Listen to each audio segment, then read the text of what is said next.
you see a 6 like this on there, just that, nothing else, you know that they're teasing, right? And then when you go on there and you see, you're watching TV and all of a sudden, boom, there's a commercial with a trailer for GTA 6.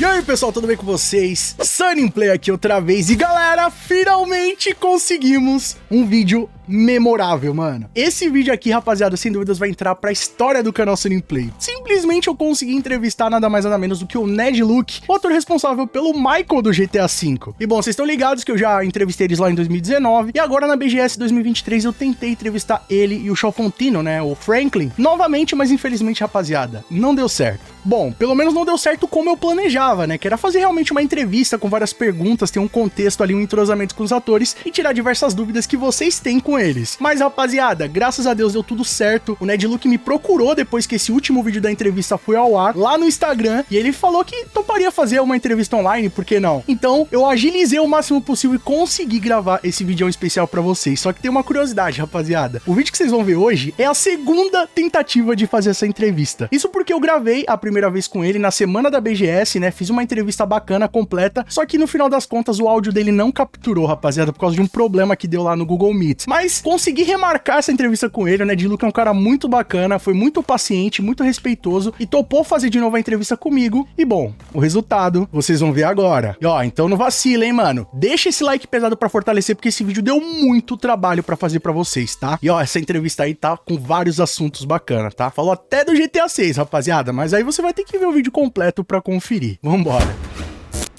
Thank you so much, Ned. I'm a huge fan of your job. It's a big pleasure to have you here in our channel. You saw that we're trying so hard to interview you in BGS. Yeah.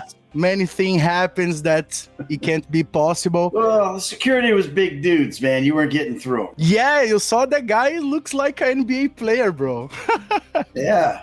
So, but I saw that I'm so happy in this situation because I saw that so you and Sean recognize me and remember of our talk in 2019. Yeah. And this is so special. Okay. Well, how could we forget you the way you were bugging me on social media all the time? Because we are very fans. We are very fans, and it's so when the BGS announced that your guys coming to Brazil, that's so crazy because we never imagined that you guys here in Brazil. That's so crazy. And some years before they announced your presence here in Brazil, I made a video asking for the public to send some messages to BGS to bring you guys to Brazil because I remember. So you're responsible then. You're taking credit. Is that what it is? No. I'm not saying that I'm responsible for this, but I truly credit, man. made a campaign, You're like, if it wasn't for me, you wouldn't have come to Brazil and got diarrhea.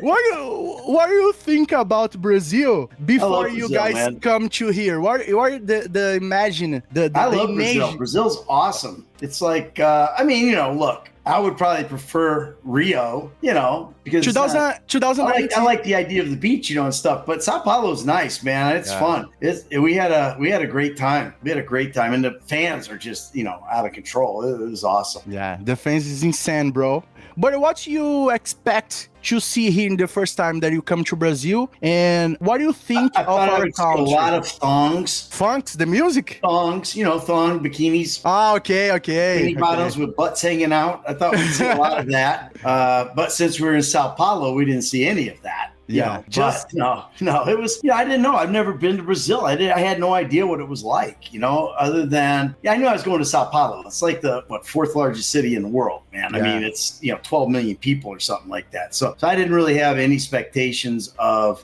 being out in the country or anything like that. It was going to be, as they say in Espanol, a ciudad, but I don't know what they say in Portuguese for a city, but I knew it was going to be a city, a lot like New York, Yeah, you think it looks like New York? Well, parts of it and parts of it don't. I mean, you don't have the huge skyscrapers that they have in New York. Yeah. You're not on an island like New York. But there were some rough areas that we drove through that was kind of fun. We were driving through, and Solo are like, like, man, if we had a lot of bodyguards and it wouldn't matter, you know, like we didn't have to worry about anything. It'd be kind of fun to go through that, you know, go through the hood there and just see what it was like, you know? Yeah, there's different hood here. You know, I mean, you can't do that in a foreign country where you don't know anything about it, you know? Yeah. But because like when I go to LA, you know, we'll go down into the hood and hang out because Solo's a legend in the hood. You know, I know. He's a legend down there. So you go down there, you know, you go to, you know, Watts and, you know, which is where all that stuff is, you know, you go down there and it's like, yo, Solo, Uncle Solo, what's up, fam? You know, and everybody knows Solo. And then it's like, hey, this is my boy Ned, you know, so I don't have to worry about it. Mas galera, antes só dando uma pausa no conteúdo desse vídeo pra dar um recadinho especial pra vocês. Já pensou como seria incrível ter acesso a uma biblioteca infinita de jogos pro seu PlayStation pagando bem pouquinho? Então eu apresento pra vocês alugagames.com, a sua nova loja de aluguel de jogos digitais pra PlayStation. Alugar jogos nunca foi tão fácil e acessível. Na Aluga Games você tem acesso a jogos de alta qualidade de maneira simples e conveniente. E o melhor é que você vai economizar como nunca antes. Porque além de ter acesso a uma vasta gama de jogos, você vai pagar apenas uma pequena assinatura mensal. É como se fosse uma locadora de jogos dos tempos modernos. Mas ainda melhor, porque na Aluga Games você escolhe um plano que se adapta ao seu estilo de jogo e ao seu bolso. E depois de escolher o plano no site, é só começar a desfrutar. E se você tiver alguma dúvida de como funciona, é só entrar em contato com a equipe da Aluga Games que eles vão te explicar tudo de maneira rápida e com suporte personalizado. Então não perca tempo, garanta agora mesmo a sua vaga na alugagames.com e descubra um novo mundo de jogos para PlayStation. I came to the streets a little bit too, you know, not like that, but you know, I was not a rural kid, you know, I was a city kid also, you know, so Right. and very short on money and all that kind of stuff. So I kind of know that feel, that vibe. So,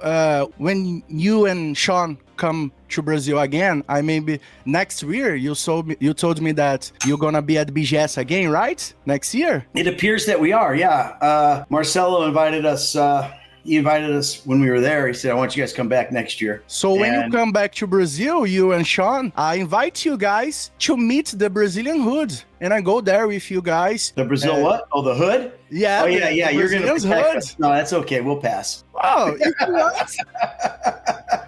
We'll pass. I'm pretty confident you're not going to protect us. Believe it or not, I'm from hood here in Brazil, you know? Yeah. I'm from the hood, yeah. You're very hood, I can tell. Yeah. Now I'm a YouTuber, you know? Everybody know me as like a YouTuber, but I burn on one hood here in Brazil. Yeah, how many times you been shot? No, never. Okay. I'm a smart guy, you know? You're not hood then. Yeah, I'm good with two skills Solo been for the shot bullets. 5 times. Sean? Yeah, you've been shot Really? 5 times. Oh my god. He He's was a truly G guy, you know? Yeah, he was you know, he was full on gangbanger back in the day. Yeah. You know, he came up hard and you know, like if you ever read his book, you'll see it's you know, he's got a book called Game Changer that's really good. Yeah. You know, how I went from the hood to your gaming console, you know, whatever, and or the streets to the gaming console, I think it says. But yeah, he grew up, you know, slinging dope and throwing up gang signs. I mean, he was, you know, like full on Crip, you know. So yeah. That's why he's a legend down there. Everybody knows him. And it's not just from Grand Theft Auto 5. They know him from being OG Solo. Yeah. OG It's Solo. a whole different ball game. So yeah. That's crazy how a hood guy became one of the most famous gaming character in the world. Yeah, it's crazy how a hood guy played a hood guy. Yeah. And so perfect. For him. It was easy for him. He just played yeah, himself. It's easy for him. Yeah, he just played himself. You know, it was easy.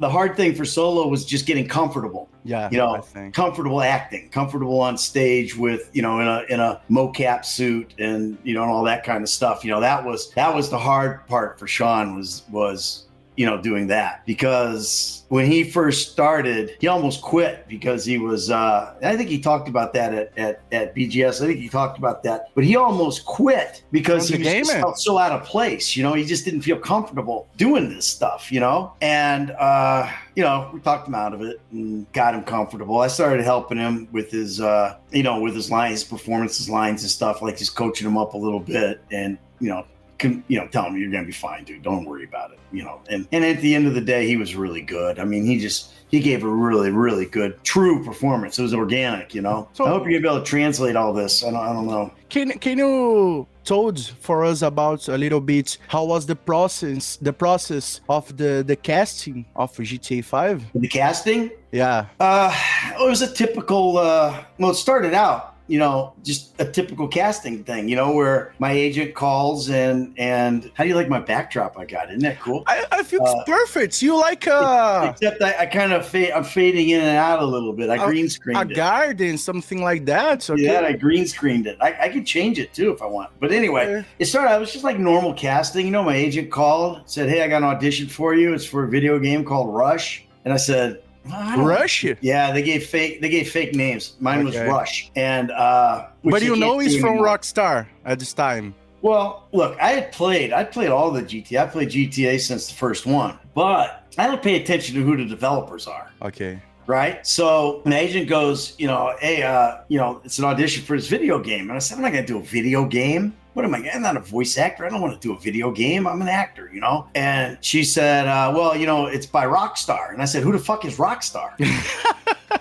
And she goes, well, they make really good games, you know, like Grand Theft Auto and Red Dead Redemption. And I went, because I played both of them. I'm like, oh, those guys. Okay, well, yeah, send me the material. Let me look at it. So they sent me the audition material, and I looked at it. And it was really good. And I called her back. I said, yeah, I'll do it. You know, I'll go. I basically, like I say in interviews, I went from I'm not going to do it to nobody else is going to do it. Okay. Because I liked the material that much. You know, it fit me. So, yeah, so then I went and I did the audition. You know, it was just a regular audition on camera. And the opening Friedlander scene, you know, your son James, he's a good boy. Yeah, is he? Why? Okay. You know, does he help the poor? You know, like that. And so it was that scene, but it was not with Friedlander in the beginning, the doctor. It was with my wife, Amanda. Okay. Although she wasn't called Amanda, and I wasn't called Michael. I was called Albert De Silva. Albert De Silva, yes. Yeah. Albert De Silva. So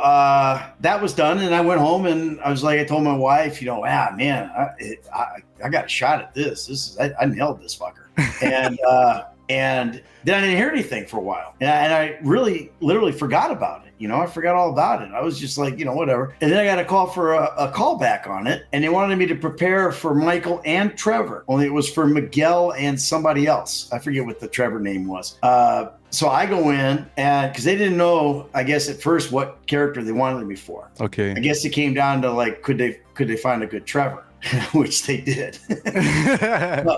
but anyway, so we go in, and it's an all back. It's an act off. You know, we got two Michaels, two Trevors, and one of the Trevors was Steven. One of the Michaels was me, and then there was two other guys. So the way it worked was Steven, well, first of all, we all had the material prepared from the first audition, right? So Michelle comes out, I think it was Michelle, she comes out and she hands us new material. And she says, this is the material for today's audition. And it was like 7 pages. Just 7 pages. Oh, yeah, it was a lot. Okay. So the other Michael goes, well, wait, we're not doing this. And he pulls it out from his little suit jacket that he had on. He goes, we're not doing this? We're prepared? And she's like, no, we're going to do this today. And I could see right then he was panicking. I was reading the material, man. I glanced up and he's all like panicky. And I'm just looking at this material going, oh man, this is good. This is going to be fun. I like this. You know, so they take that Michael and Steven in, you know, Steven Ogg, who got Trevor, they take him in, those two in together, and they read. And then they took the other Trevor and me in, and we read. And it wasn't, you know, there wasn't a lot of chemistry. I mean, now I've got the stuff down because I've just done it. You know, now I've done an audition with it, so I've got it down, right? So then they take the other two guys in together.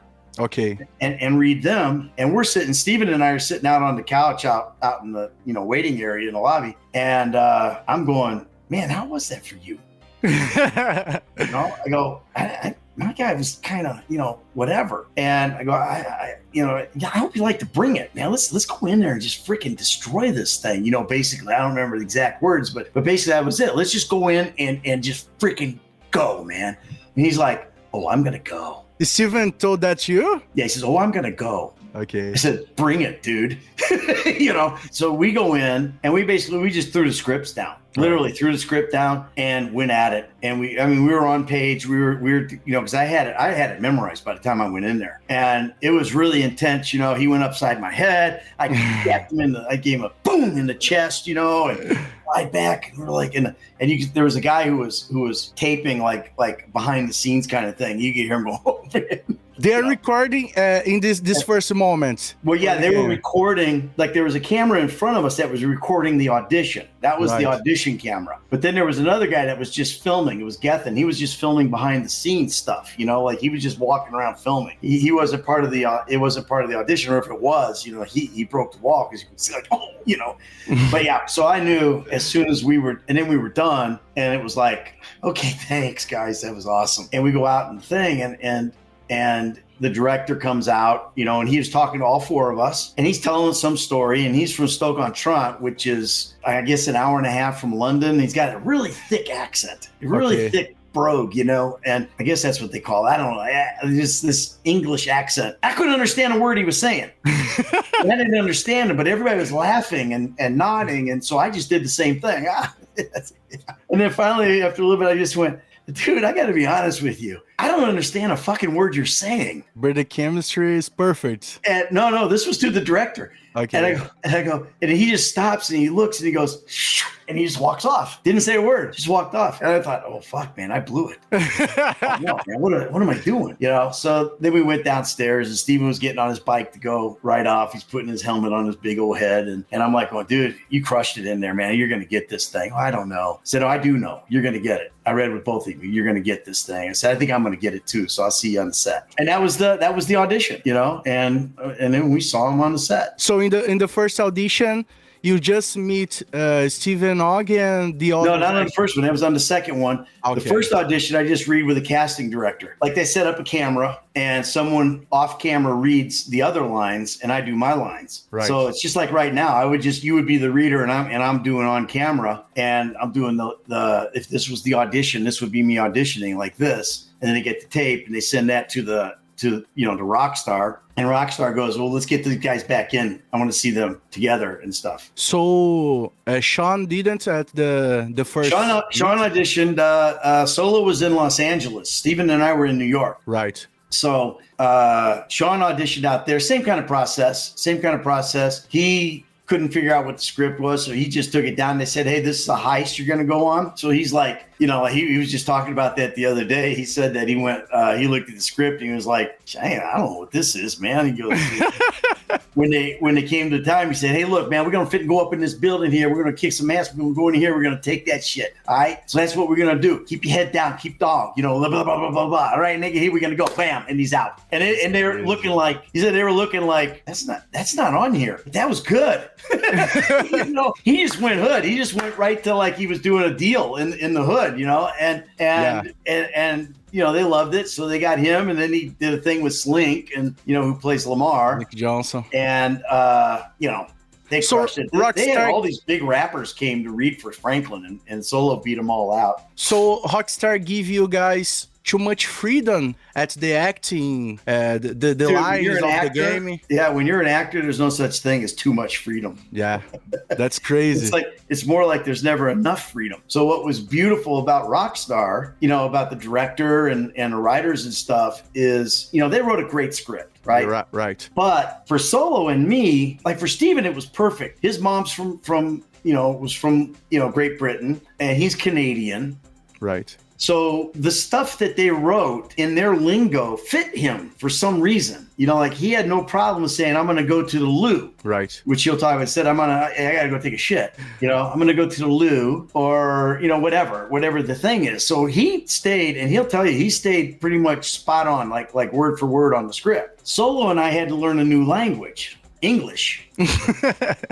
You know, and then translate it into our lingo, right? You know, because I'm a Chicago dude, and you know, like South Side, Southern Illinois, middle, you know, like central, just south of Chicago ways on the Indiana border. And you are from Chicago? Yeah. So like my lingo is different than what Solo's lingo is, or what Trevor's lingo would be, being from Canada, and different than what the writer's lingo might be, being from Scotland. Right. So it was kind of a translation period. They gave us all kinds of freedom. They gave me freedom, man. And from a creative standpoint, as an actor, dude, you get a boner the size of Las Vegas when you have that kind of freaking freedom. Because as long as you stay on track, you know, you're not taken away from the story or creating your own freaking story. You know, it's awesome when you can contribute like that. You know, you're contributing like that, and they're going, yeah, that's good, man. Let me type that down. You know,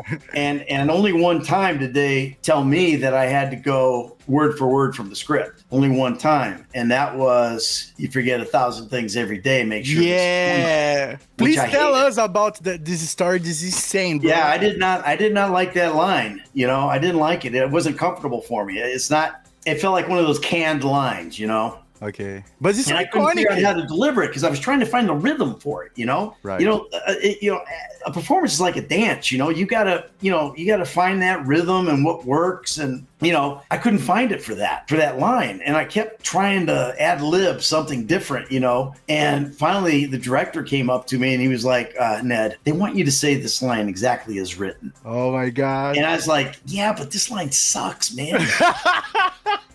It's so corny." And they're he's like, dude, you got to trust me on this. This is gonna be the line. Yeah, man. That's one of the most iconic line of the game. Yeah, and I was like, oh God. So I went out there. Yeah, you forget 1,000 things every day. You know, make sure this is one of them. Sucked. I came out and I was like, you forget 1,000 things every day, pal. Make sure this is one of them. Whoa, man.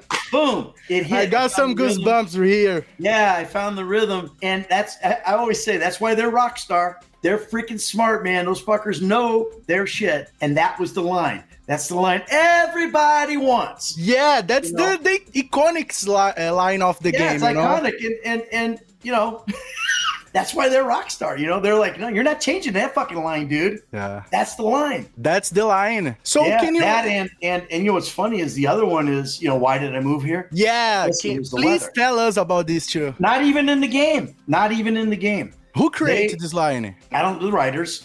It was written specifically for the first trailer. Yeah. So the director comes to me and he said, and he's got like a little piece of paper with like, you know, torn off at the top of a sheet of paper with this shit scribbled on it, right? Right. And he goes, hey, would you come? We're gonna go here in the back room. I want you to read this for me. I go, what is it? And he goes, oh, I'm just trying something. I want you to read this for me. So I sat down. They had a recorder there, and I took the paper and I went, why did I move here? I guess it was the weather. Yeah. Or that, you know, that thing, that magic. You hear about it in the movies, you know, and I just read it and I'm thinking, this is pretty good. I like Bro, this is insane. And I didn't know what it was for. I had no clue because it never was in the game. And we were just sitting in an office reading it. And at this point, you don't know that this line you're going to use in the trailer. I had no idea. I had no idea of anything. Rockstar tells you nothing. So now they're going to put this is later, you know, long time later. I've long forgotten that. And we had this big, huge screen in the studio, right, where they would project what like my mansion would look like or what we're doing looks like, so we could see what it looks like, even though we're on a barren stage with all the stuff. Like my mansion's made out of conduit pipes and you know, rope and boxes and you know whatever. It looks nothing like a mansion, so we got to use our imagination. So you can see at the screen the place that you are at? Yeah, you can see the animation, well, just before. Then they cut it off and we act. All right. So, but that's what they're going to project the hey, trailer's coming out. This is what we're going to do. You're going to launch, the trailer's launching in a little bit. So we watched it live with the world on this screen, right? So the thing comes on and it goes, you know, puts up the deal, the you know, this is not yet rated, you know, maturity, nudity, language, all that kind of shit. And then I hear, why did I move here? I guess it was the weather. And I'm like going, the fuck? Whoa! And then you go through all this stuff. He goes, but you know how that goes. And then boom, I bust into the Vangelico store and all this stuff's going on, screeching cars flying. And then here I am on the balcony. Oh my God. And I go, oh my God, oh shit, that's awesome, you know. And you know, they got the schnoz and they got the me. I mean, it looks so much like me. And I was just like, well, this is fucking amazing, man. And it was awesome, right? So Steven Solo and I were all working that day. So then we went back to work, you know, everybody's buzzing because it was so cool. And now shit's blowing up. Well, my phone, I always keep my phone away when we're working, right? But then after work, we're going back to New York City on the train, right? We're on the Long Island Railroad. Oh my God. and all of a sudden, you know, and I had Instagram and I had Twitter at the time. and they were blowing up. Imagine. That's when you became famous. I never had any responses or anything, right? So I had notifications on my phone because I didn't care. I never got any, right? Because nobody knew who the fuck I was. And so all of a sudden, my phone is blowing up, right? And it's Twitter, and it's this, and it's that, and it's Facebook, and it's Instagram, and they're saying that I'm the guy. Yeah. This is like same day. I'm the guy in GTA 5, and I'm like going, fuck. Oh my God. Because Solar was like, man, what's with your phone, bro? And I'm like going, fuck, man, fuck. Oh and my God. I turned off my phone and I put it because I was afraid I was going to get fired because we have the NDA, right? And I got recognized. A buddy of mine who was in my acting workshop that I had 20 years earlier in LA, in Los Angeles. I had a little workshop that I ran, and he was in it, and he's acting in Singapore now, and he's a big gamer. His name's Jimmy Tayanaka, and he's a big gamer, right? And he's in Singapore, and he sees me, and he recognizes me. He recognizes my voice because he knows me. We're good friends. And he puts on Twitter, oh my God, Ned Lucas, my boy Ned Lucas, the next lead on GTA 5. He's bigger and badder than Statham. This is awesome, whatever. And it goes viral. I imagine. So now I'm panicking because I think I'm gonna. So I had to close down. I closed down all my social medias. Right. I turned them all. I called the director. And I'm like, dude, I didn't do anything. I didn't say. Then I had one of my cousin, her daughter had worked for me in a restaurant that my brother and I had, and I fired her because she was horrible. She was a terrible worker. Right. And she went on her social media and put, I hate that fucking guy. I'm gonna kill him over and over and over again. My cousin's daughter. And I'm like, I called him. I said, dude, you better get that shit off of there. You might get damage. So anyway, that was that. At this point that you record the trailer line, right? When it happens, each year this happens. Sometime during 2010 or 2011. Okay. The first trailer came out like almost a year. 2011. Was it 2011? Yeah. So it came out 2 years before the game did almost. It came out in October. I think it came out in October of 2011, and the game launched September of 2013. So it was almost 2 years. So when I recorded the line, it was probably, God, it had to be 6 months before that. 6 months before the trailer came out? I would say something like that. Yeah. Yeah. It's insane, bro. Okay. It takes a long time to make a game. I imagine. It takes a long time. And you have to, we would shoot in 3 week chunks generally. So we would shoot for 3 weeks, and then we'd take 3 weeks off, and they would build the game. And then we'd come back in and we'd shoot 3 weeks, and then they'd take 3 weeks to build the game. And it kept going like that, right? Okay. Sometimes in that 3 weeks time off, they would, they were finishing up. I think they were finishing up. It might have been LA Noire. It's either LA Noire or Max Payne 3. I don't know which, but they were finishing that up. So they, maybe they were shooting some of that when we were down. And so it's a long process, and it takes a lot of time. That's why everybody, I want GTA 6. I want GTA 6. You got to remember, you also had Red Dead Redemption 2. Yeah. Which shot in the same studio that we did. Okay. So that thing worked for almost 5.5 years. 5.5 years. Yes, they were on that. They were on that for like 5 years. So our game came out. You had 5 years of Red Dead. Right. COVID. Right. Yeah. Right. Which stole 1.5 years, 2 years. Right. So. When you factor all that in, and then the perfection of the game and the size of the game that's probably coming out, which I know nothing. I don't know how big it's going to be. I don't know any of that stuff. And if I did, I wouldn't tell you. But it's, it takes time, man. And games are getting bigger and bigger and bigger. So they're going to take longer and longer and longer to make. But that doesn't do anything for gamers' patience. They want it yesterday. They want it yesterday. They want it 3 years ago yesterday.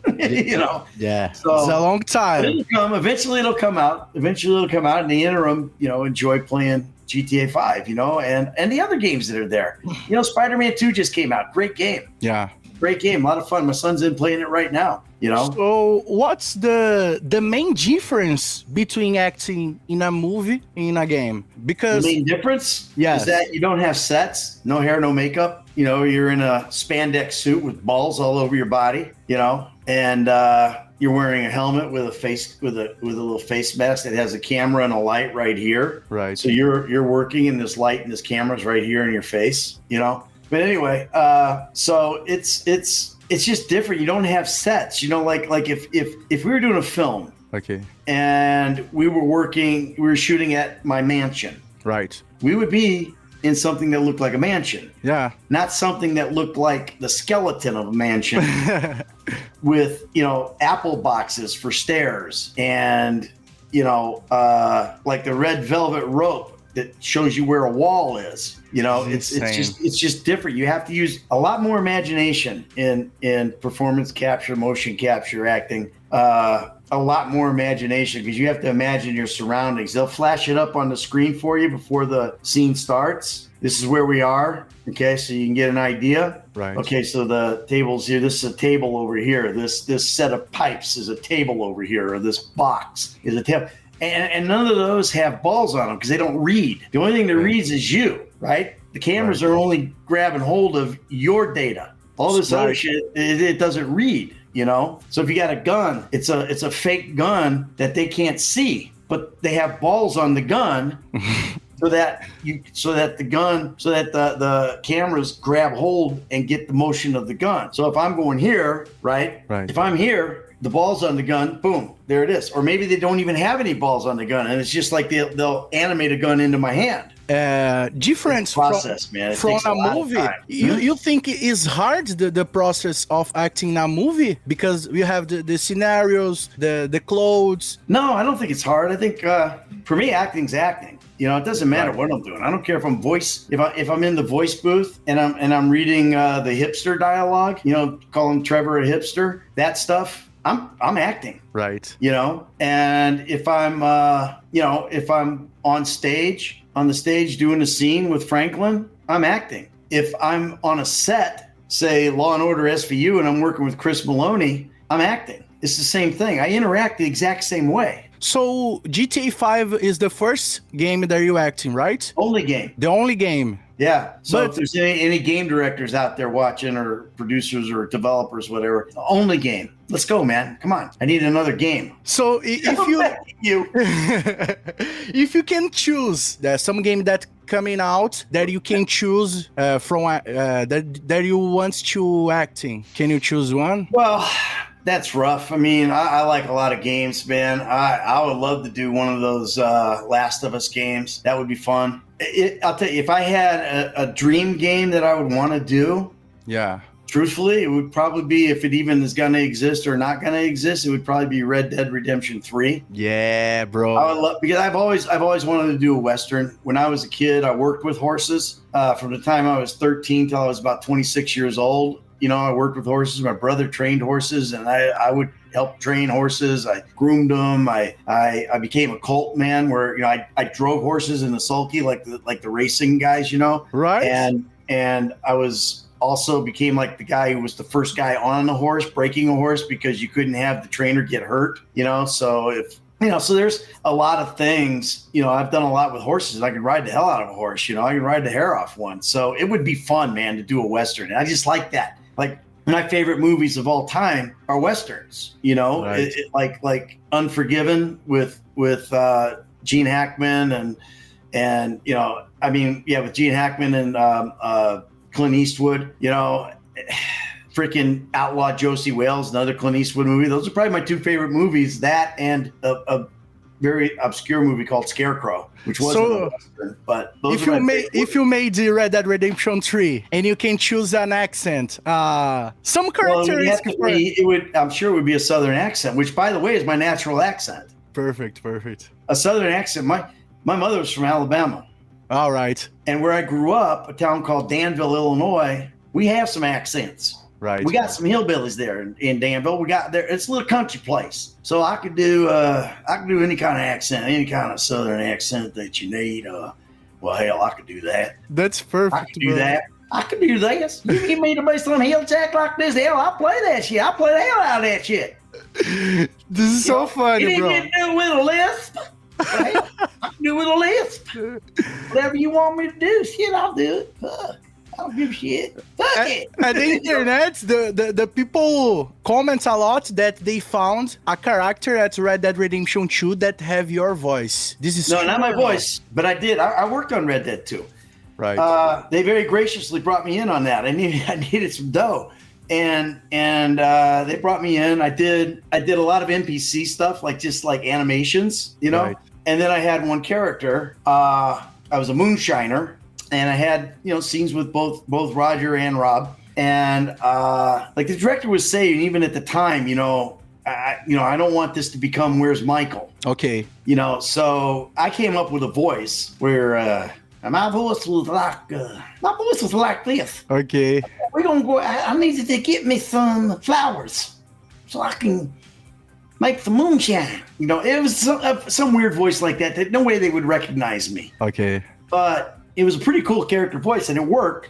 But they pulled it out, and they so my animation is still in there, but the voice, they put some other guy's voice in there who sounds like an accountant. Okay, but it's still in the credits, right? But it's still in the credits, right? So when they see the credits, it still becomes Where's Michael? Oh, Ned Luke's in Red Dead 2. So I would get all kinds of on my Instagram and stuff. Who's your character? Where are you in Red Dead 2 and everything? I just put down it's a mystery. It's a mystery. It's a mystery, and people just started trying to find it, and that became a thing. Like and then finally some guy found my character, and they had made it very, they made me like really, rode hard and put away wet. He was rough looking, but you could see like the posture, like the way I sat, was the same way I sat, same way I sit, yeah. And that was something I kind of slipped in so I'd be able to recognize myself, because I sensed that they were going to pull my voice. And they did. In our last talk, you told me about the process of acting. You have to give too much of you in the acting, right? Well, there's never too much. I think that's the translation that you're doing, but it's more, you have to bring, you have to find the you that's in that character that's written. Okay. And then you have to be able to transfer that into that character. And then you have to find what's written for the character and transfer that into you. Right. So there's a thing that Stanislavski, who is the guy who created method acting, is Konstantin Stanislavski.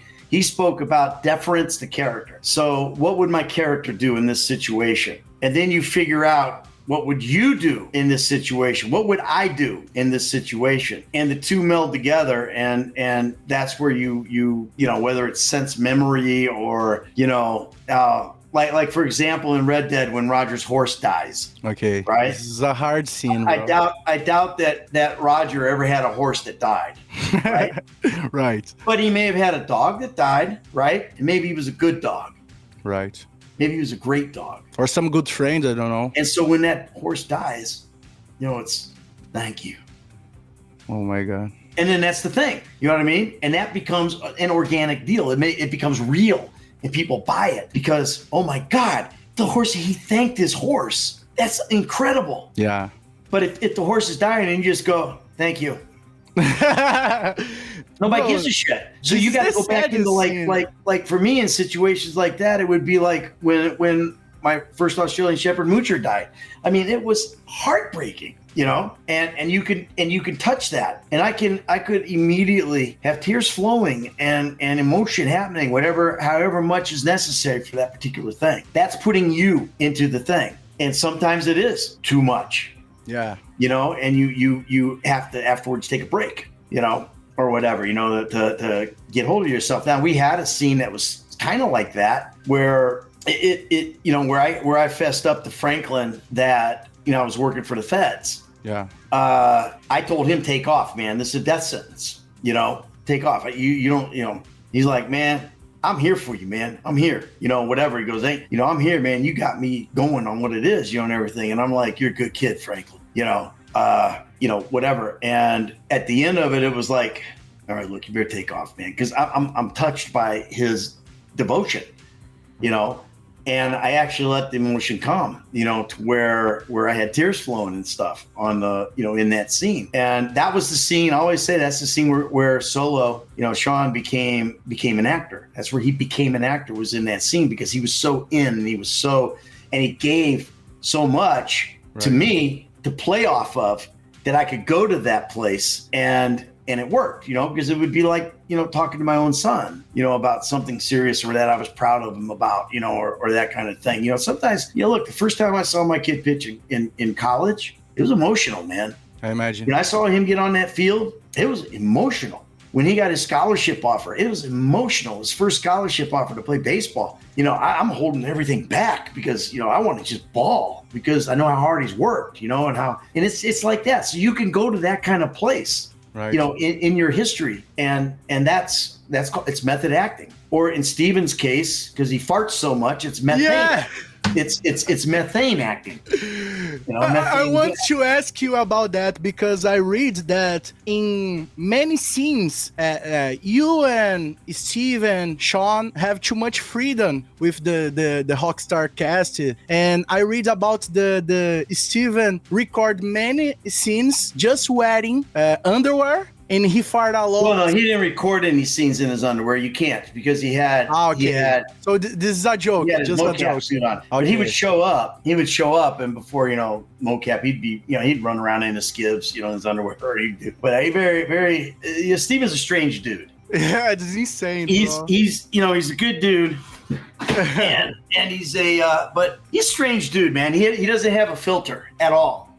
All right. And. So he likes to do stuff, and we all do. We all do. We had a blast on the set, but the thing that Steven did that was crazy was he farted all the time.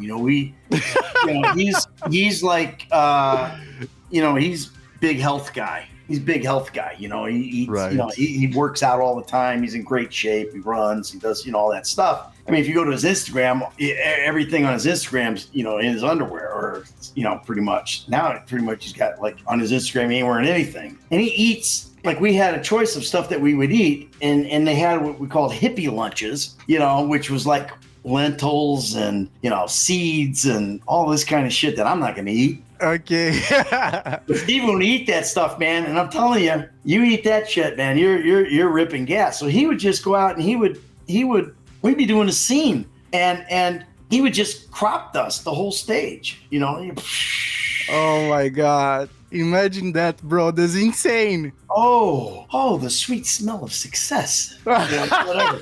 It was like, we'd be dying. Like, God damn, man. Come on, dude. That's like terrible. Fuck. The audience noticed that in GTA 5, Michael apparently listened better with her left ear, okay? Right. You'll see him turn to hear because I don't hear well out of my right ear. Okay. So all right. I'm clinically I'm deaf in my right ear. I can hear, certain tones in it, but I don't hear well out of my right ear. So if somebody's on this side of me and they're talking, you'll see me turn my head like this so that I can hear. So that's your characteristic that you're passed to Michael, right? Well, I didn't have a choice. Okay. I can't all of a sudden have hearing in this ear. So so I gave it to him. That's the thing that I do. It's not the first time. I did an episode of Jag. I don't know if you know the show Jag, but I did an episode of that years ago where I had gotten an ear infection in my left ear, my good ear, right? And I went to the emergency place, the SAG-AFTRA, not AFTRA, but the Screen Actors Guild little hospital kind of thing, urgent care. And the doctor in there was showing off for my wife, because my wife's gorgeous, So he's showing off. She's in there, and I got this ear infection. He's taking this thing, and he's trying to irrigate, blow the crap out of my ear. And he couldn't get it out. And he's like, look at this. And he's singing, "What's in Love with Amy?" because that's my wife's name. And he goes, "I'm going to get that." And he pulls back this syringe thing. He goes, "Phew," and he shot the water in, and he blew a hole in my eardrum. Like it all came out through my nose and everything. And I went, and I grabbed that freaking thing and I whipped it across. And I said, "What the fuck is wrong with you, man?" Oh my God, man. And so what happened was, for a while, I couldn't hear out of either ear. I was like almost completely deaf. Oh my God. I mean, we went to Armageddon, the movie Armageddon, which is like the loudest movie ever. And I could hardly hear. And my wife fell asleep in it. So whatever. But anyway, so I'm doing Jag and I can't hear, right? And we were having lunch with the lead guy's wife who was playing my lawyer in the episode. We were having lunch and she was saying stuff. I go, "Huh? What?" And she goes, "Are you deaf or something?" I said, "Well, actually, yeah, right now I am. I can only hear out of one ear and they blew a hole in it. So, yeah, I'm kind of deaf right now." So she goes, "Oh my God, I didn't know. I'm sorry." And after that, we became like, instead of, and on the set, it was, she told everybody, her husband was the lead guy. And she told everybody, she goes, she told everybody, "Yeah, he's really having a hard time hearing, And so instead of being like the director going, "And action," it was like, "And action!" Scream it so that I could hear. Okay. But then I kind of read lips a little bit, so in the scenes I would be fine. I just played it, but it worked out well. I mean, it's a good scene, man. I was fucking good at it. That was one of the ones that I really liked that I did. That's a great detail. The fans just discover it. The game. Yeah, I guess. So that's a great detail, I'm sure that they probably had some leaning on it somewhere, probably on social media or whatever. I might have mentioned that, or somebody else may have put it, like, I don't know, in an interview or something. But yeah, I mean, they notice, like, if you see Michael, why does he do that? Well, that's why. So if you could choose another actor to make Michael, who you think another actor to be Michael? Yeah, if you can choose another actor. I don't know. I mean, a lot of other actors could do Michael. They just wouldn't do it as well. Because the fans, good. When you see the fan casting, like if they're going to do a movie, who are they going to have play Michael? I don't know, DiCaprio. Good one. Maybe. I don't know, man. I mean, there's people like the guy who played Batman. What's his name? Christian Bale. He'd be a good Michael. He'd be a really good Michael. Great one. Yeah, that's who I would hire. But I would hire me, to be honest. You are the perfect one, bro. Yeah, I mean, you are the truly Michael. I don't know of when I first read the part. I'm not being arrogant. I just don't think anybody could play it, like, especially the way it's established now. I don't think anybody could play it like I did. But somebody else could do their thing on it and be really good. Somebody else could do their thing and be really good. So, would you like to be part of a GTA movie? Do you think it's never gonna happen? Thing? Yeah, it'll never happen. But yeah, that'd be cool. That'd be cool, right? Yeah. You don't think that is a I'd be part of any movie, just about, as long as I don't have to take off my clothes. I do just about anything. I'm an actor, man. That's what I do. But at this point, it'd be like great to do anything because we're on strike. It's been rough since I moved to Atlanta. COVID hit and shut down the business. Now the strike shut down the business. It's like, so like a fan would like to see a GTA movie or series, something like that happen with the Last of Us. Yeah, but it would be hard, because it's just so.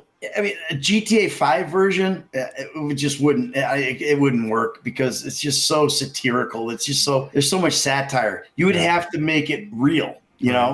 Like I couldn't take 20 shots. Do you know what I mean? I would have to not get shot, or if I got shot, I'd have to have a recovery. It's not like you're just going to keep, pop, pop, pop, pop. Yeah.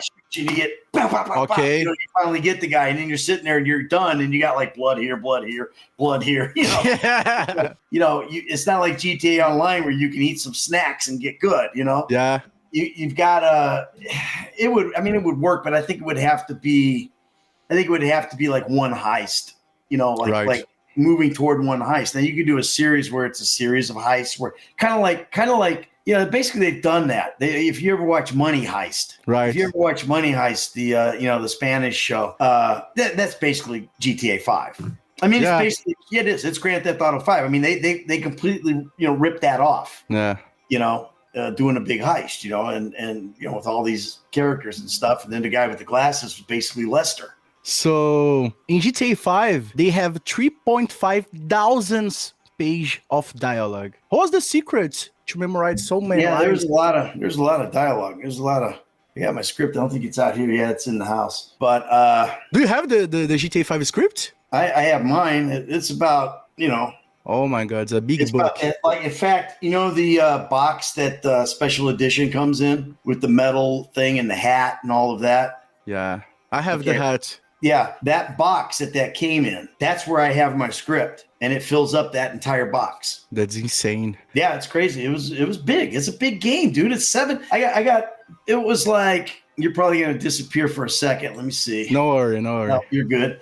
Do you have some making of stuffs or something like that? No, there's no making. They didn't do any of that behind. They did it, but they haven't released it. They haven't done anything. Here it is. Grand Theft Auto 5, all cutscenes. 7 hours and 19 minutes. Oh my God, this is a huge movie. 7 hours and 19 minutes, and that's just the cutscenes. Yeah, without the lines that you play. Nothing, like, not the not the gameplay. Yeah, not the gameplay. And the gameplay, nothing where you're controlling it. So even like, because we had 104 hours, I did 104 hours in the booth. And we have some rumors about a continuous DLC stories of GTA 5. That we gonna have 3 DLCs, like one of Michael. Yeah, single player. Yeah. Well, that was the original plan, I think. You know, Rockstar even announced, you know, we're going to continue the stories of Michael, Trevor, and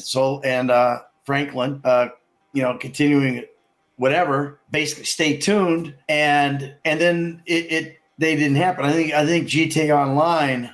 I think the online took off. So I don't know if they anticipated the popularity of online. But you had to record something about that online. Yeah. I know about the story mode, the story DLC. Well, evidently they were gonna do stories like they did the Liberty City stories with Ballad of Gay Tony and Lost and the Damned. I believe they were gonna do single player. Each one of us were gonna have a single player thing. A story. And they changed their mind. You know, they announced that they were going to do it, and the fans got all hyped up for it. But then they changed the mind and went with online. You know, now Trevor has been online, and Franklin has been online with DLCs. Yeah. And, Slink is on. You know, you got Lamar, Jimmy, a lot of the ancillary characters, like Martin Matrazzo and Simeon and all those guys. And pretty much the only one who hasn't been online yet with the DLC is Michael. Yeah. Do you think that is a possible return from Michael in GTA Online? That would be nice, wouldn't it? That would be nice. Wouldn't that be awesome? Like the Contract Part 2, I don't know, something like that. Wouldn't that be awesome? That would be so much fun. Yeah. Just it? I can't tell you anything. I don't. I would have to sit here and go, I don't know anything. I don't know if they're going to do it or if they're planning to do it or if they've already done it. No, bro. NDA, okay. Non-disclosure agreement. Cannot talk. Do you still have an NDA? Oh, yeah, okay. Of course. I mean, it would be fun to do I think the fans would like a Michael DLC, don't you? Yeah, for sure. Yeah, I mean, I hear it all the time. It's always in my DMs. When are you going to do a DLC? When's your DLC coming? Oh, Michael's DLC is coming in December. Is Michael's DLC coming in December? That's a good thing. Michael is my favorite character in GTA 5. Yeah, he's a lot of people's favorite. Because a lot of people like Michael. Many bad things happen with him, Yeah, a lot of people like Michael. A lot of people like Franklin. A lot of really dumb people like Trevor. No. Trevor's hard to like, but he's also hard to dislike because he's such a crazy character, and everything. But like, if you're playing the game honestly, in my opinion, there's no way Franklin could ever kill Michael. Yeah, for sure. I don't think he would have any problem killing Trevor. And that's why I chose A. Yeah, you choose that? Oh, fuck yeah, man. First time I played it, I chose A. Absolutely. I think that's the ending. Not only did I choose A, but I didn't let Franklin kill them. I let Franklin because Franklin's sitting there and you're like, you got to make him kill him. And if you take too long to make him kill him, like he can't decide, Michael says, fuck this, and kills him. Boom. Yeah. And he shoots the gun. That's the ending that works because the cutscene that comes after that, it's like, whoo, and Franklin's like, man, that was your best friend. Well, if Franklin shoots him, why would he come out and go, man, that was your best friend? But if Michael shoots him, yeah, man, that was your best friend. Yeah, well, you know what, tough guy? Blah, blah, blah, blah, blah. It's insane. And that scene follows, like that. Because it's the same cutscene whether Franklin pulls the trigger or Michael pulls the trigger. But it works better. It tracks better if Michael pulls the trigger. So if you're killing Trevor, you got to make sure you wait and let Michael do it. Right. That's the perfect choice. It makes more sense. Yeah, it's make more sense. Right. Yeah. But I've killed everybody. I killed Michael. You know, in different playthroughs, I've killed Michael, I've killed Trevor, and I've chosen C. You know, I mean, but on my official playthroughs, like when I play, I kill Trevor. Are you playing GTA 5 right now, right? On your Twitch? Yeah, I'm doing a 10th anniversary playthrough. I'm doing it on TikTok, but I kind of switched over to Twitch, but I might go back to TikTok. I don't know. I haven't decided yet because I got so many followers on TikTok that, you know, I got like 2.7 million followers on TikTok. So I want to invite the public to follow you on Twitch and TikTok, YouTube. All right. Yeah, man. Follow me everywhere. Twitch, YouTube, please show Discord. Discord. I got Discord now too, but I don't know how to use it. We are talking about the last mission of GTA 5, the each final that you choose. There's some funny things that happen with your kids. There's some problem that you have with your kids, and they are angry with you and they choose to kill Michael at the GTA 5 to show you something like that. I got one son. Okay. He's probably killed me on GTA 5. I would have to ask him. Let's find out right now. Okay. Oh my God. Pick up the phone. When you played GTA 5, what'd you do at the end? Did you kill Dad? Did you kill me? No. Who'd you kill? I didn't kill anybody. Oh, you chose C? Yeah. Oh, you're such a good kid. He's a good kid. All right. That's it. So we are finished our interview, and I have the last questions to you. Okay? Yeah. That's the tough ones. All right. I just set this on the last because if you want to go away, it's okay. All right. Yeah. Go. How was your relation with Rockstar Games today? How was my relation with Rockstar? Yeah. Fine. Same as always been. You told me on our last talk that you have a good relation with the workers, the programmers. Oh, well, God, I love the crew. Like, if you're talking about the crew, you know, because you don't really talk to Rockstar or anything, but like when you're working with them, I'll tell you, Rockstar was they were the best to work for. Right. They, I mean, like anybody, you have bumps, you know, like you would like something maybe to be different or whatever. But as far as the experience of doing the game, I can tell you, I never had a bad day on the set, ever. In 3 years, never a bad day. I had a run-in with one guy who was a day player who, you know, I had a lot of lines, a lot of Dr. Friedlander stuff. I was trying to learn it because they handed it to me, and he kept playing the TV loud, and I turned it off, and I got pissed. I said, dude, you know, I'm trying to learn my scenes here. Leave me, you know, because we were all in one room. And he went and cried to his agent and, you know, blah, blah, blah. But that was one thing. He ended up not being in the game. But for the most part, other than that, for the whole part, I loved it. It was great, man. They were great to work for. The crew was phenomenal, man. The crew was unbelievable, from director to writers to camera to mocap to face, you know, sound, all the guys running around in the background. I mean, it was amazing, man, from top to bottom. There's not one person on that daily staff that I did not like. I loved everybody there. It was the best experience I've ever had on a set. It really was. It was the best. And I'm not just saying that. You know, I don't just say shit. It was the best experience I've ever had on a set by far. Because I met so many cool people. You know, I mean, and especially, you know, starting especially with Solo. Solo and I are you know, we're best buddies now. And if I don't do Grand Theft Auto 5, I never meet Solo. For sure. Know? And you have no idea how. I mean, we're close like brothers now. You know, or like maybe like older brother, younger brother kind of thing. But yeah, no, working for Rockstar was awesome, dude. That's why I say if I had a dream job, it would be Red Dead 3. Yeah, because that would be another 5 years working with those guys. These guys are insane. I'd be working with them. I'd be in a walker.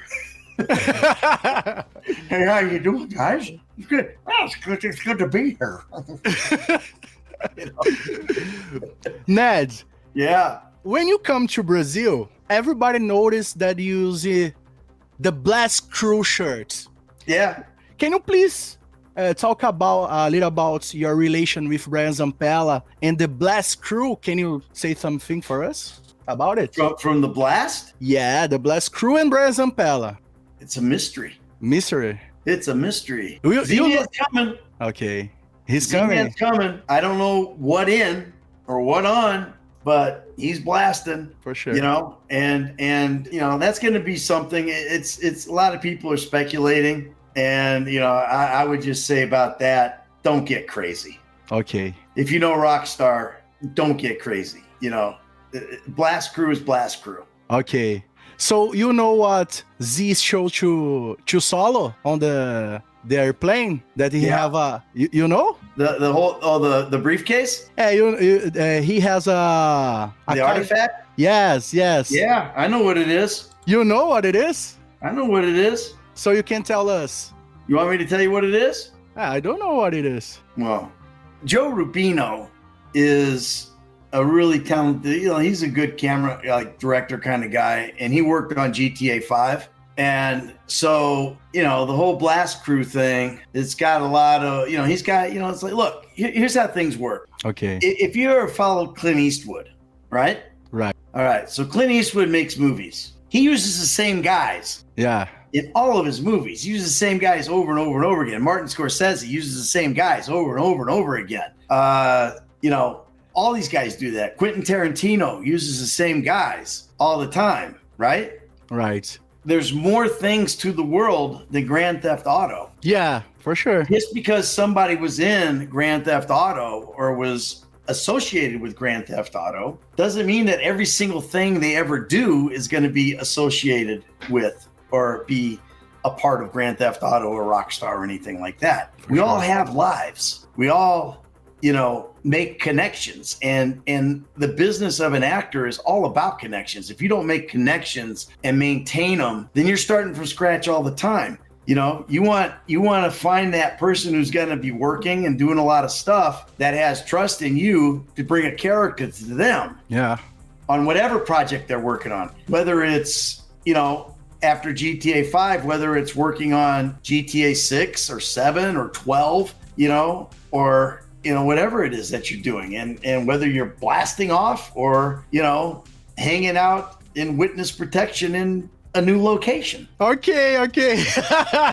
You just, you know, you got people that you work with and they want you back. Now with Grand Theft Auto, they always use new guys. You know, you've never seen a protagonist return as a protagonist Right. in any Grand Theft Auto. So if I'm a playable character in GTA 4, I'm not coming back as a playable character in GTA 5. It didn't happen, right? None of the guys from 3 or San Andreas or Vice City or, you know, Liberty City Stories or whatever, none of those guys came back as playable characters, right? But you think after all the That mess, doesn't mean they can't. It just means they at this, you know, thus far they haven't.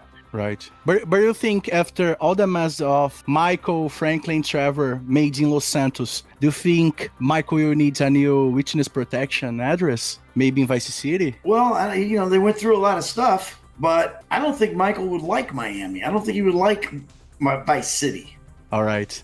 you know? But then again, you never know. Maybe I think I would like going to Vice City. maybe he's like the weather, you know, or something Well, like that. I think it would be, why did I move here? I guess it was the bikinis. But I don't, you know, I wouldn't get my hopes up on, let's put it this way. I wouldn't get my hopes up that Michael's going to be a protagonist in GTA 6 because In your TikTok, you I think we know. I think people have a good idea who the protagonists are in GTA 6. If there's any truth to any of the rumors and, you know, leaks and all that kind of stuff. So, You think the people don't know who is? who is the protagonist? Yeah. I think they have a good idea. If all the leaks are true, if it wasn't just stuff that was put out by Rockstar as, you know, misinformation, Yeah. you know, to troll everybody, who knows? Maybe that big, huge leak that came out really wasn't a big, huge leak. Maybe that was a marketing scheme or something. I mean, who knows, man? It's Rockstar. Rockstar does, here's the bottom line. Rockstar does whatever the fuck they want. Yes, exactly. They do what they want. They're smart, man. They know what they're doing. Yeah. So, you know, who knows what it is? I'm just shooting shit out there. I'm not saying that that's what it is or anything like that. I'm just saying, We know. you never know, man. You never know. This thing might come out and it might be set in freaking Chicago. Yeah. Who knows? Nobody knows. Nobody knows. None of these podcasters like yourself, nobody knows anything. No, we're just talking about Argin. Yeah, none of these leakers, Tez 2 and Boss Man, fucking whatever it is, and Dark Viper and whatever. I pull up Twitter and look at all of them. None of them know. Right, a reliable leaker. Who's a reliable leaker? Seriously, who's a reliable leaker? My dick is a reliable leaker. I gotta go. I take a leak. Who's a reliable leaker? Fuck, come on, man. Oh you know who a reliable leaker is? You are a reliable leaker. Yeah, when Rockstar tells you something, that's the bottom line. When they tell you, you'll know. When you go on Twitter and Instagram and all that, and you see a 6 like this on there, just that, nothing else. You know that they're teasing, right? And then when you go on there and you see, you're watching TV and all of a sudden, boom, there's a commercial with a trailer for GTA 6. You'll know. When you go on your computer and there's, a link for Rockstar's for the 6 trailer, you'll know. Until then, you don't know anything. Yeah. All you do is speculate and make yourselves crazy. But you made a TikTok video on the 10 years of GTA 5. Yeah, and it'll be worth the wait. Yeah, you say that you're gonna worth the wait. And I'll tell you something, whether I know anything at all about the actual game or the actual making of the game, what I do know something about is Rockstar. Yeah. And if Rockstar is making a game, it's going to be worth the wait. For sure. All right. And that's the whole meaning behind that post is that, it's been 10 years. This has been a great ride. Continue to enjoy the ride. Don't be the little kid in the back seat going, are we there yet? Yeah. Are we there? When are we going to get there? I got to stop and go pee. Can I get a candy bar? The Donkey Shrek. Annoying fucking kid, man. Just chill. Put on your headset, listen to tunes until we get there. But you had, something about 6? You don't need to talk anything about us. You don't. I don't know anything about 6. Okay. I know nothing about 6. And if I did, I wouldn't tell you. For sure. I know. I know. So I'll say I know 6 is coming. That much I can tell you. Okay. 6 will arrive at some point. It's, it's not coming out tomorrow. I know they're not launching it tomorrow, but then again, maybe they are. I mean, who knows? Who knows? That's my whole point. The only one who knows anything is Rockstar. They're the only ones. And the people listen. Okay. Even the people working on the game don't know when it's coming out. Okay. So let's say that I was the lead protagonist in GTA 6, right? All right. I would have no idea when it was coming out. Even if we were done filming, I wouldn't know when it's coming out. In 5, that's happened too? Like when we were doing it, when we saw the trailer that said coming September 17th, that was when I knew when it was coming out. Okay. Do you understand what I'm saying? True. Yeah. Yeah. So when you see a trailer and it says coming, let's just say December 2025. Okay. That's when you'll know when it's coming out. You just saw the GTA 5 trailer, the first trailer, when this is coming out? Yeah, that was the first time I saw it. Was when it launched, when they did the trailer. All the trailers. We didn't see any of those trailers until they actually came out. They showed us the day of. The first one we watched together. It was like it came out at like noon, our time, I think it was, when we were shooting. So they put it up and let it play on the big screen as it came out. This is insane, right? They put it on the thing. I think they had a ticker, like a 10, 9, 8, 7, 6, 5, 4, 3, 2, 1 thing, a countdown. And, and then I don't remember because it was like 12 years ago, but that was how that worked, so. It's insane. Bottom line, you guys, all you podcasting guys, you can fish all you want. You'll never get any answers, man. I know. So we just want to know how it works because it's new for us, Now I'm telling you how it works. You don't know until you know. Now we are living the thing is, here's what's crazy. Here's what's crazy, okay? Is that those answers, when is it, when are they going to drop a trailer? When are they going to drop another trailer? When is it going to, when are they going to announce the release date, right? Right. You find fans, podcasters, everybody, you guys find that out at the exact same time that we find it out. As actors, as guys working on the game, as whatever. Everybody finds it out at the same time. I would go so far as to say I doubt if Rockstar even knows when it's coming out yet. They may. I don't know where they are in the process, but like when they launched our first trailer, I don't remember. I don't think they had a release date on it when they launched our first trailer. I think they just did the trailer, right, and let everybody get hyped up, you know. And they didn't put a release date on until probably like 3-4 trailers. So this is part of the process because it's called marketing. Yes, it's part of marketing. I made GTA videos since the 1 year before the GTA 5 launch, you know. So everything does. You know, look, when they did the trailers, right, you would see stuff, and I look at all this stuff, you know, because, you know, what else am I going to do? I'm like, you know, having fun with it. So you'll see stuff, and you see these guys, they'll put the trailer up on their YouTube thing, and they break it down frame by freaking frame, thinking that they can figure out the entire game by watching one little trailer. And then they come up with, oh, it's Ray Liotta. Oh, yeah, that's Jonah Hill playing Jimmy. Yeah. Oh, that's, you know, Ice Cube. CJ back. Johnny Knoxville. You know, Trevor's Johnny Knoxville. And they're just wrong all the time. The only one who got it right was the guy in Greece that pegged me as Michael. That's the only guy who ever got it right. Yeah. So I don't know who's going to get it right this time. I would guess nobody. I would guess nobody gets it right. That's my guess. Nobody gets it right. Perfect. I think it's part of the moment because we are living a special moment that everybody is waiting for the 6. It's going to be the biggest game ever. It's going to be the biggest game ever. You think? Without question. It's going to be the biggest game ever. It's going to have the biggest launch ever. Yeah. And hopefully it'll be the best game ever. But, you know, here's my take on that. And I was talking about this the other day. The only thing I care about really seeing, because I know it's going to be, I'll play the game, and I know it'll be a great gameplay. It'll be, you know, it'll be a good story. It'll be fun. It'll be crazy. I'll play it and have a blast. You know what I mean? Yeah. The only thing I don't know about is how's the acting going to be? For sure. Will the acting, that's what I'm going to watch for, because I don't know if the acting will be as good as 5 was. Maybe. I think it's going to be hard to top 5 for acting, because I think top to bottom, and I've said this a million times, top to bottom, man, our supporting guys, forget, you know, Steven and Solo and me, forget us. Everybody else in the game. It was, and I'm biased, I guess, because it's the game that I was a huge part of, but I think it's the most well-acted video game ever. I've never seen a video game that was better acted than ours, because that's hard shit to do. You know, like these serious games and stuff, drama's a lot easier to play than comedy. And GTA 5 is comedy, man. I mean, it was funny. It was all satire. It was, you know, everything. Even the serious parts were funny, you know, because we were able to find the humor in every situation. I'll be curious to see if this new one has that. If it does, is that tough? If it does, then it's gonna blow 5 away in every way. Yeah.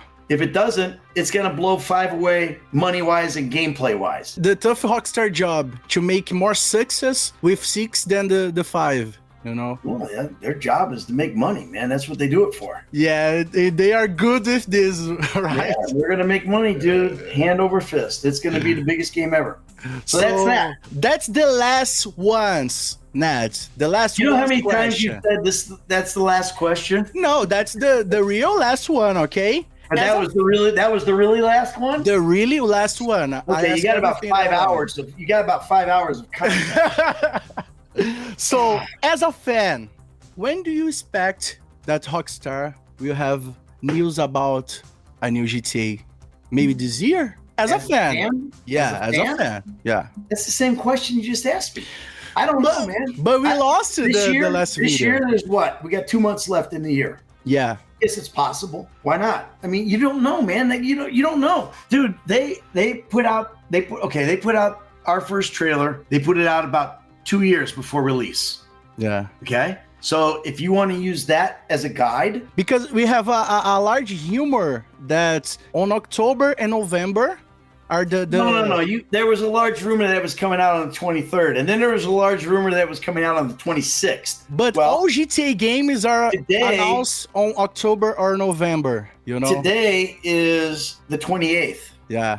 You know, who knows, man? The bottom line is I don't know. Honestly, as a fan, I have no idea. As a fan, I'm smart enough to know that I don't know. For sure. Okay? I'm smart enough not to look at TES 2 and go, yeah, okay, it's coming out on the 26th. I'm smart enough not to look at whoever, all these podcaster guys and these leaker guys, and know that they don't know that it's coming out on, you know, November 5th. Nobody knows, man. Nobody knows. The only ones who know are Rockstar, and they aren't telling. They're not telling anybody. So, and when I say they're not telling anybody, well, we know someone who worked for Rockstar, and they're saying that my uncle worked at Rockstar, and they say that they're going to make an announcement on October 26th. Well, this is credible. This is credible. No, it's incredible. It's fucking like it's ridiculous because they're not going to tell the people who work for Rockstar when they're doing it. They're just going to fucking do it. And then there it's going to be. And everybody's going to go, oh, fuck, it's here. 666. You know, then you're going to have you guys doing 5 hours of breakdowns of how they did the 6, you know? Yeah. So they did a numerical 6, not a Roman numeral 6. Oh, my God. You know, like 3 years ago, my son, I was doing a live, and he goes, there's going to be, GTA 6 is going to be awesome. There's going to be 6 protagonists locations because, you know, it's 6 and they're all going to be twins, but there's 6 of them. I'm gonna use this on my title, on video title. Ned Lux confirmed that GTA 6 gonna have 6 protagonists. Okay? 6 protagonists, and they're all twins, but there's twins, but there's 6 of them. Okay. So that is Ned. 6 tuplets.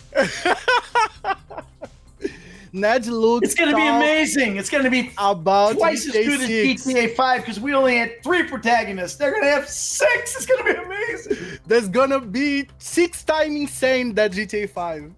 Oh, okay. All right, man. Thank you, Ned, so much. You're welcome. I'm so happy. You're welcome. Okay. I'll see you next year. Thank you so much. I hope interview you and Shaw Fontino on 2024.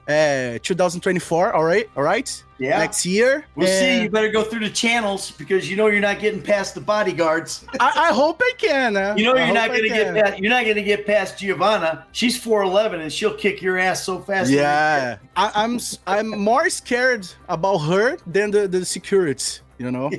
You should be. So Ned, she's a badass. She's a badass. Thank you so much for your time, for the patience, because it's our second attempt to record this. This is so important to me and to Brazilian people, you know, that like GTA fans. So that's it, bro. You know what? We love Brazil. We love Brazil, man. Solo and I will come back there anytime. And Brazil love you, bro. Yep. I got you. All right, my man.